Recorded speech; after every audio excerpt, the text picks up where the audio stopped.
বিশ্ব সংবাদে আপনাকে স্বাগত। শুরুতেই জানাবো হাতে পাওয়া সর্বশেষ আন্তর্জাতিক সংবাদের শিরোনাম, পরে বিস্তারিত।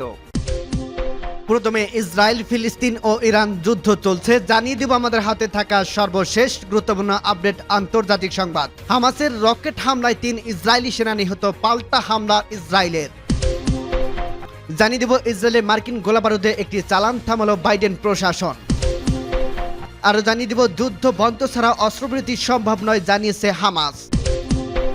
এবং আরো জানিয়ে দেব 13 দেশে ছড়িয়েছে ইসরায়েল বিরোধী বিক্ষোভ, আমেরিকায় ধরপকড় চলছেই। এদিকে জেরুজালেমে আল জাজিরার কার্যালয়ে ইসরায়েলের তল্লাশি।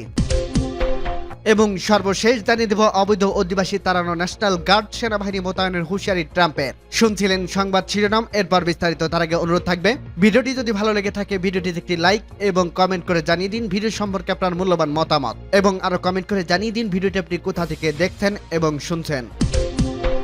হামাসের রকেট হামলায় 3 ইসরায়েলি সেনা নিহত, পাল্টা হামলা ইসরায়েলের। গাজার দক্ষিণাঞ্চল রাফা এলাকার কাছে রকেট হামলায় 3 জন ইসরায়েলি সেনা নিহত হয়েছে। ফিলিস্তিনের সশস্ত্র গোষ্ঠী হামাস বলছে তারা এই হামলা চালিয়েছে। এদিকে ফিলিস্তিনের স্বাস্থ্য কর্মকর্তারা বলছে গতকাল রোববার ইসরায়েলি সেনাদের হামলায় কমপক্ষে 19 জন নিহত হয়েছে। পাল্টা এই হামলার দায় স্বীকার করে নিয়েছে ইসরায়েল। মিশরের রাজধানী কায়রোতে গাজায় যুদ্ধবিরতি নিয়ে আলোচনার মধ্যে এই হামলার ঘটনা ঘটল।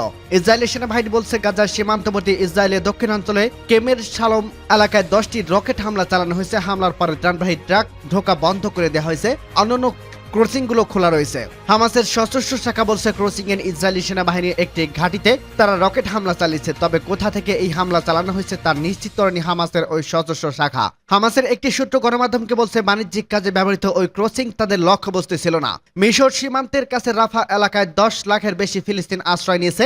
হামাসের এই হামলার কিছুক্ষণ পরে রাফা এলাকায় একটি বাড়িতে ইসরায়েলি বিমান হামলায় 3 জন নিহত এবং বেশ কয়েকজন আহত হয়েছে। পাল্টা এই হামলার কথা স্বীকার করে নিয়েছে ইসরায়েলি সেনাবাহিনী। হামাস হামলার ঢাল হিসেবে বেসামরিক নাগরিকদের ব্যবহার করার কথা অস্বীকার করছে।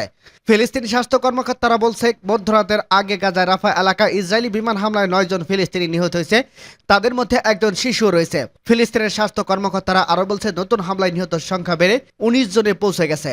গাজায় যুদ্ধবিরতির জন্য মিশরের কায়রোতে আলোচনা চলছে। ওই হামলার ঘটনায় যুদ্ধবিরতি নিয়ে প্রত্যাশাকে কিছু ম্লান করে দিয়েছে।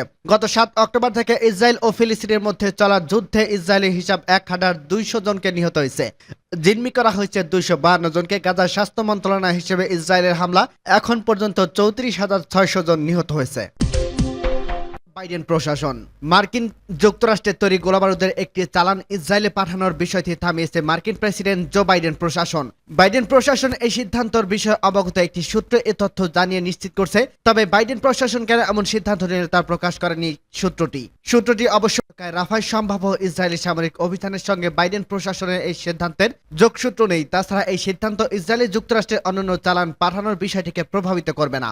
চালানটির বিষয়ে জানতে চাইলে মার্কিন জাতীয় নিরাপত্তা পরিষদের এক মুখপাত্র ইসরায়েলকে যুক্তরাষ্ট্রের দেহ চলমান নিরাপত্তা সহায়তার কথা উল্লেখ করেন। মুখপাত্র বলেন গত 7 অক্টোবর হামাসের হামলার পর থেকে ইসরায়েলের জন্য নিরাপত্তা সহায়তা বিলিয়ন ডলার বাড়িয়েছে যুক্তরাষ্ট্র। ইসরায়েলকে জরুরি সহায়তা দেওয়ার জন্য যুক্তরাষ্ট্র সর্ববৃহৎ সপুষ্পক বরাদ্দ পাশ করছে। ইরানের হামলা থেকে ইসরায়েলকে রক্ষা করার জন্য যুক্তরাষ্ট্র একটি অভূতপূর্ব জোটের নেতৃত্ব দিয়েছে। ইসরায়েল এসব হুমকির মুখোমুখি হচ্ছে, তা থেকে তারা যাতে নিজেদের রক্ষা করতে পারে সেটি নিশ্চিতের জন্য যা যা করা দরকার তা করবে যুক্তরাষ্ট্র।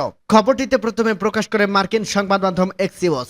যুক্তরাষ্ট্রের কর্মকর্তারা দাবি করছেন ইসরায়েলের প্রতি মার্কিন নীতিতে কোনো পরিবর্তন আসেনি। গত মাসে মার্কিন প্রেসিডেন্ট জো বাইডেন একটি বৈদেশিক সহায়তা বিলে সই করেন। এতে ইসরায়েল হামাস সংঘাতকে কেন্দ্র করে বরাদ্দ রাখা হয়েছে 26 বিলিয়ন ডলার। এর মধ্যে 15 বিলিয়ন ডলার ইসরায়েলকে সামরিক সহায়তা, 9 বিলিয়ন ডলার গাজার জন্য মানবিক সহায়তা আর 2.4 বিলিয়ন ডলার আঞ্চলিক মার্কিন সামরিক কার্যক্রমের জন্য রাখা হয়েছে। রাফায় বড় পরিসরে স্থল অভিযান চালাতে অনড় ইসরায়েলের প্রধানমন্ত্রী বেঞ্জামিন নেতানিয়াহু। কিন্তু মার্কিন কর্মকর্তারা রাফায় সম্ভাব্য ইসরায়েলি অভিযান নিয়ে বেশ উদ্বিগ্ন।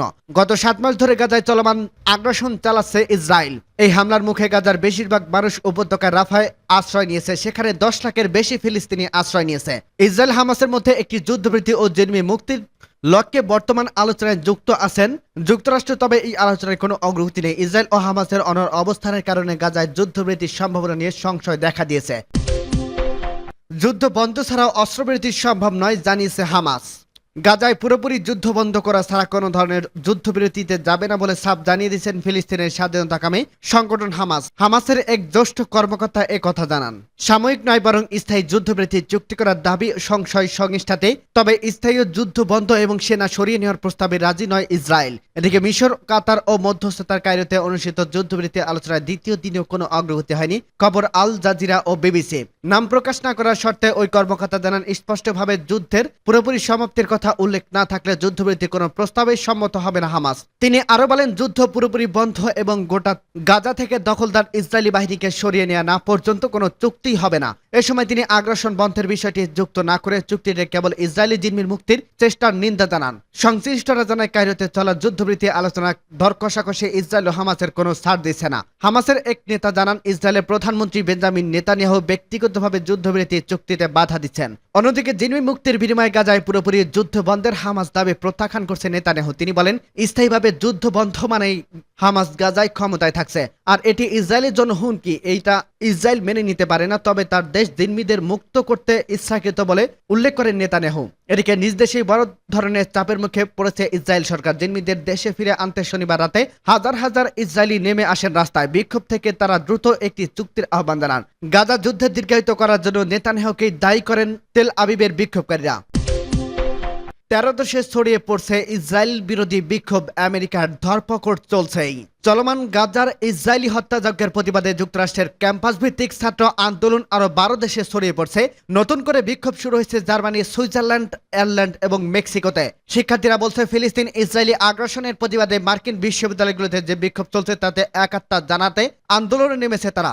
গত 17 এপ্রিল ক্যাম্পাসে তাঁবু ঘিরে বিক্ষোভের সূচনা করে নিউ ইয়র্ক কলম্বিয়া বিশ্ববিদ্যালয়ের শিক্ষার্থীরা। সেখানে আন্দোলন ছড়িয়ে পড়ে দেশটির অন্তত 45 অঙ্গরাজ্যের 140টির শিক্ষা প্রতিষ্ঠানে।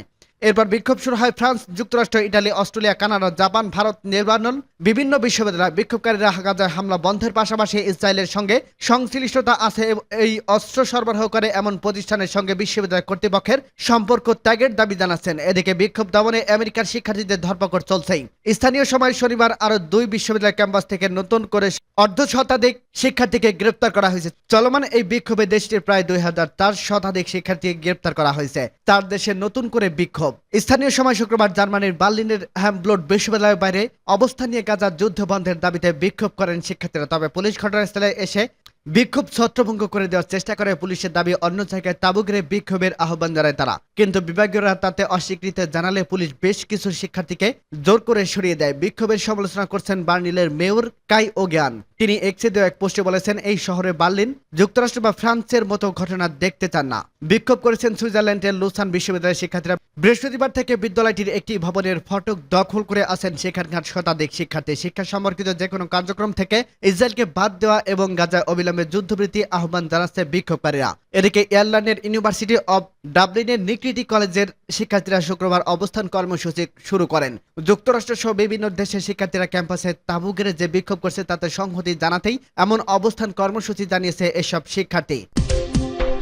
অবৈধ অধিবাসী তাড়ানোর ন্যাশনাল গার্ড সেনাবাহিনী মোতায়েন হুঁশিয়ারি ট্রাম্পের। 1954 সালে প্রেসিডেন্ট ডুইট আইজেনহাওয়ার বিশেষ এক অভিযানে 10 লাখাধিক অধিবাসীকে যুক্তরাষ্ট্র থেকে বহিষ্কার করেছিলেন। তেমনিভাবে ডোনাল্ড ট্রাম্প পুনরায় প্রেসিডেন্ট হলে 2 কোটি অবৈধ অধিবাসীকে গ্রেপ্তার ও বহিষ্কারের কোনো কালক্ষেপণ করবেন না হুঁশিয়ারি দিয়েছেন। বিশ্ববিখ্যাত টাইম ম্যাগাজিনের 30 এপ্রিল সংখ্যায় এক সাক্ষাৎকারে how far Trump would go শীর্ষক এক সাক্ষাৎকারে ট্রাম্প আরো বলেন, প্রথম মেয়াদের মতো দ্বিতীয় মেয়াদের আর ভুল করবেন না। দয়া ও করুণার প্রশ্ন উঠেই না। যুক্তরাষ্ট্রের স্বার্থে যা যা করা দরকার তা খুব দ্রুত করা হবে। ট্রাম্প বলেন, অবৈধ অধিবাসীদের গ্রেপ্তার করে স্থানীয় পুলিশ প্রশাসনের পাশাপাশি ন্যাশনাল গার্ড এবং সামরিক বাহিনীকে বিশেষ দায়িত্ব প্রদান করতে হবে। 2017 সালে দায়িত্ব গ্রহণের পর অনেক মানুষকে ঠিক মতো চিনতে পারিনি বলে মানুষকে ভুল জায়গায় দায়িত্ব দিয়েছিলাম। তাদের অনেকে পরবর্তীতে বেইমানি করছেন। সামনে নির্বাচনে জয়ী হতে পারলে তেমন মানসিক সম্পন্নতা কাউকে সাথে রাখবে না। কোনো কারণে কেউ স্থান পেল জানামাত্র ফায়ার করবে। সে সময় আমি হৃদয়বান একজন মানুষ ছিলাম বলে অনেককে তাড়িয়ে দেইনি, কিন্তু সামনের দিনে সেই ভুল আর করব না। আগামী নভেম্বরে রিপাবলিকান পার্টির শক্তিশালী প্রার্থী হিসেবে বিভিন্ন জরিপে অভিহিত হচ্ছেন ডোনাল্ড ট্রাম্প। ফলাফল নির্ধারণের 7 টেস্টের অধিকাংশই বাইডেনের চেয়ে এগিয়ে থাকায় ট্রাম্পের পুনরায় বিজয় নিয়ে জল্পনা কল্পনার মধ্যে টাইম ম্যাগাজিনের পক্ষ থেকে এই সাক্ষাৎকারে ট্রাম্প খোলাখুলি বলেন। ট্রাম্প উল্লেখ করেন 6 জানুয়ারি ক্যাপিটাল হিটের ঘটনায় যারা শাস্তি ভোগ করছেন তাদের প্রথম দফাতেই ক্ষমা করে দেবেন।